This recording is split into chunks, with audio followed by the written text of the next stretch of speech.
Hello people, in this video clip I'm going to talk about the determination of a foreign exchange rate. So if we look at British pound as an example, the price is expressed in US dollar of course. So how could this exchange rate to change? So as any other commodities, we will focus on the demand and supply of this currency. The demand for British pound comes from US people buy British goods or invest in UK, and supply of the British pound coming from the British people who invest in the United States or buy US goods. Just like other currencies, just like other commodities, there will form a equilibrium of the quantity and the price of the British pound. So right here we have a diagram. So let's see, we are analyzing British pound. And right here, the vertical axis is the price of British pound, and this is expressed in amount of a dollar per pound. Okay, it could be a 1.5, it could be a 1.2, it could be a 0.9, so on and so forth. Okay, and all these are dollars per pound. And the quantity of British pound would be in much larger scale. This could be 2 billions, 3 billions, or even 0.5 trillion. It depends on the size of the trade between US and the UK, and also the capital flows between US and UK. So the demand is the downward sloping curve, and the demand is about buying British pounds. Okay, who are buying British pounds? It's the Americans. Why it's not the Chinese or the Japanese? Because we are using US dollars to buy the British pound, and this is about the pound price in dollars. So it cannot be other people from other countries who do not use US dollars. All right, and there's also a supply of a British pound, and supply basically comes from the British selling British pound. Why do they need to sell British pound? They need to sell British pound to convert to US dollars, so they can use US dollars to invest in the US and buy US products.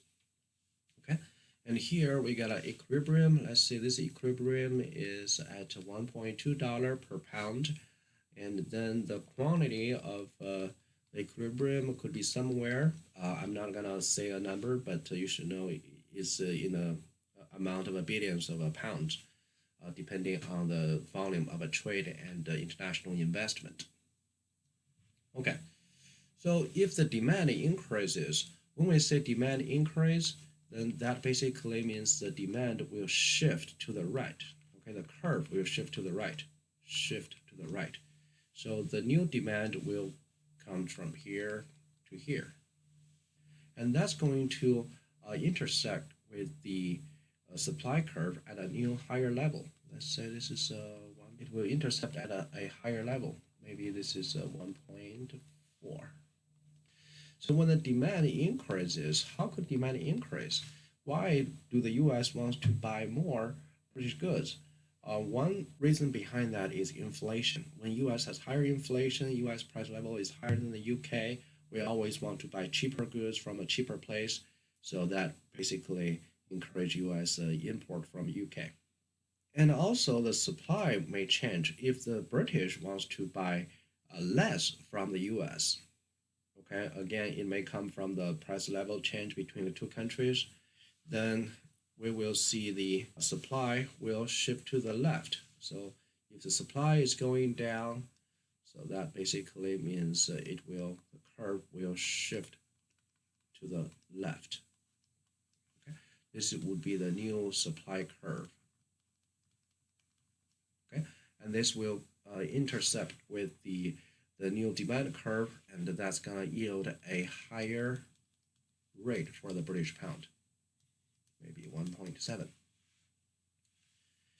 With that being said, if we look at this curve for demand, then you can see demand shift to the right, gonna push up the British pound value in terms of US dollars. And what caused demand for pound to increase? The more demand for pounds from the US come from more imports of British goods and services. if you buy things in UK, then you will need to pay them a British pound. You have to first convert US dollar to British pound so you can buy their stuff. So what will be the British goods like Rolls Royce cars, the high end cars, and also the trench coat made by Burberry, which is also a fashion British manufacturing. And also, you can buy services. If you want to spend your vacation in London for a week, then you need to pay the hotels in British pound. So the imports of British goods and services resulted in a demand of British pound. And also, if we want to invest more in the UK, in their stock market, in their bond market, or a derivative market, especially the city of London is the center of a foreign exchange. You can buy other currencies, trade other currency in that country. Then you have to convert US dollars to British pound to make the investment. Another change of demand would come from the central bank intervention. Either the US central bank, the Federal Reserve, or the UK central bank, Bank of England, artificially create a demand for British pound, which means they just buy British pound through the foreign exchange market. If we look at the imports and export, so what would cause import and export to change? One thing is the increase in income level. If U.S. people become richer, they would buy things from everywhere. Okay, we will buy more stuffs from everywhere in the world, including the UK. So that kind of increase our demand for goods and services in the UK.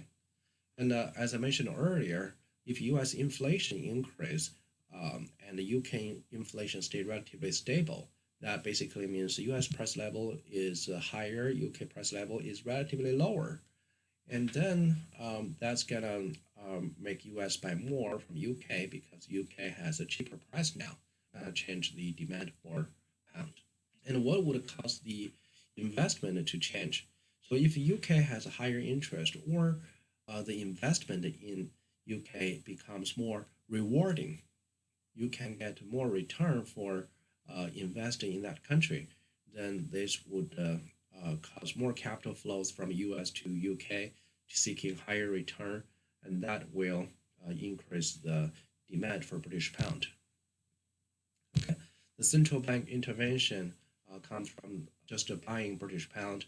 The Fed can buy British pound using US dollars. That's gonna make the pound appreciate and the dollar will depreciate on the other hand. The Bank of England can do the same thing too. They can buy British pound, but the thing is when they buy British pound, they have to use US dollars and they don't print US dollars. So they have to use their dollar reserves, which they accumulated from previous transactions. And talking about the supply of British pound, the supply of British pound coming from the British people buy U.S. goods and services, and it also coming from the increase in the UK income level. So when the British become richer, they buy things everywhere, including United States. And also when the British inflation is higher, they will buy more from the U.S.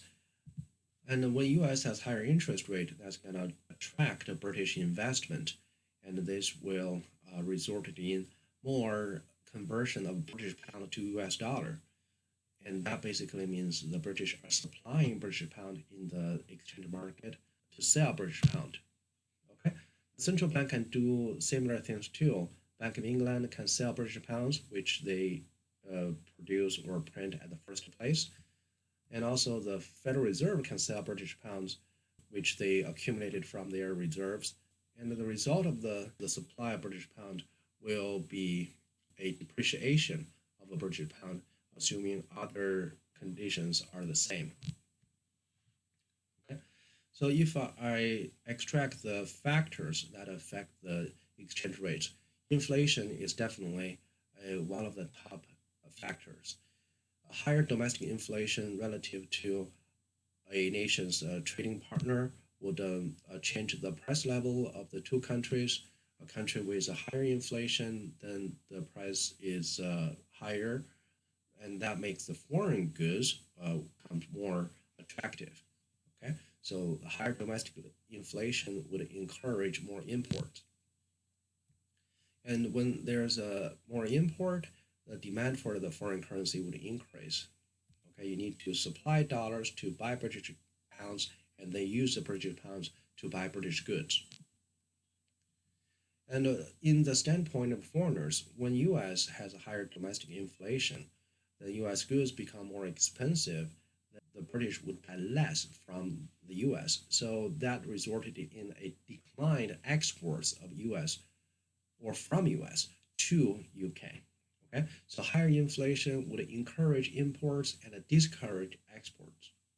If the foreign country has a higher inflation, then the foreign goods become more expensive and less attractive, then we would buy less from them, so our import will decline. And that also makes less demand for the foreign currency, or the foreign currency will depreciate. And if the foreigners have a higher inflation, then they would buy more from us because our prices are relatively lower in their eyes. Then we will sell more to the foreigners, and that encourage our exports, and there would increase the supply of foreign currencies. Think about this: when the British want to buy our stuff, they have to convert British pound to U.S. dollars to pay our goods and services, of course, and then the supply of the British pound would increase. That definitely will make the British pound depreciate. So the bottom line here is a higher domestic inflation would encourage our import and discourage our export. That increase the demand for the foreign currency and decrease the supply of the foreign currency, and then the foreign currency would appreciate. Okay, just like this diagram shows us.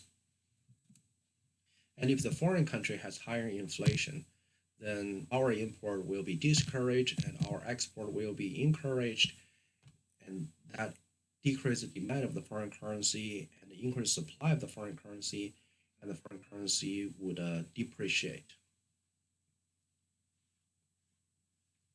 Okay, or you can think like this: the country with higher inflation would have its own currency depreciate. That's very easy to understand, right? Higher inflation means more money printing activities. If there's more bills printed in this country or injected electronically in the economy, then the oversupply of the money will make the money less valuable. Okay, it's less valuable in terms of goods and services it can buy per unit. It's less valuable when it's exchanged into other currencies. It would depreciate. Here's an exercise. If a country, say UK, experiences a high inflation relative to US, so you should know that the British pound would depreciate. So there is a downward pressure on the currency's value. Then what would happen to UK's export to US? UK export to US means Americans are buying from UK.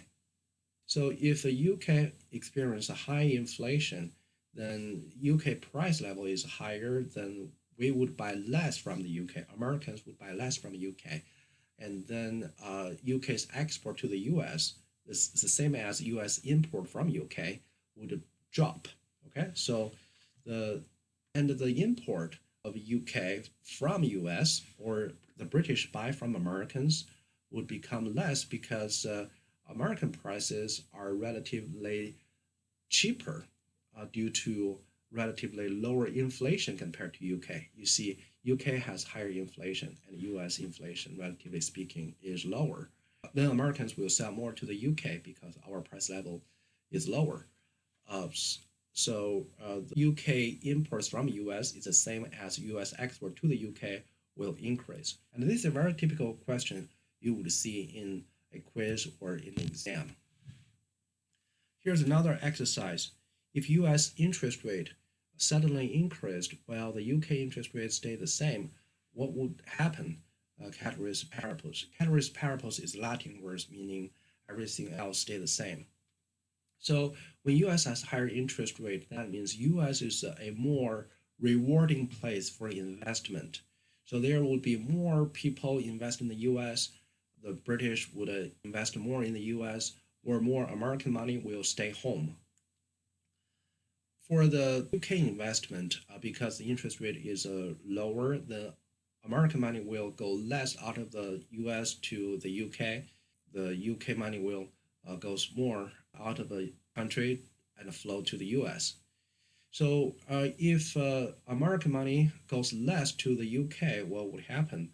There would be less demand for British pound. If you are an American investor and you are thinking to invest in UK, you have to convert dollar to British pound. That creates a demand for British pound. When you have a less intensive to invest in the UK, then that demand of British pound would decrease.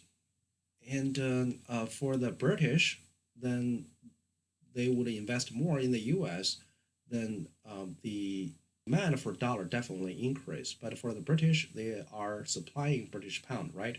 They demand British pound, they are supplying, they supply British pound, and they demand US dollars.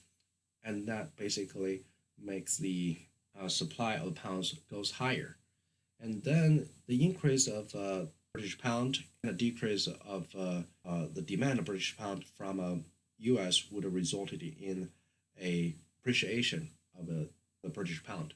Okay, thinking about this, a country with lower interest rate is less attractive for capital, then the currency would also get less attractive, then the currency would depreciate.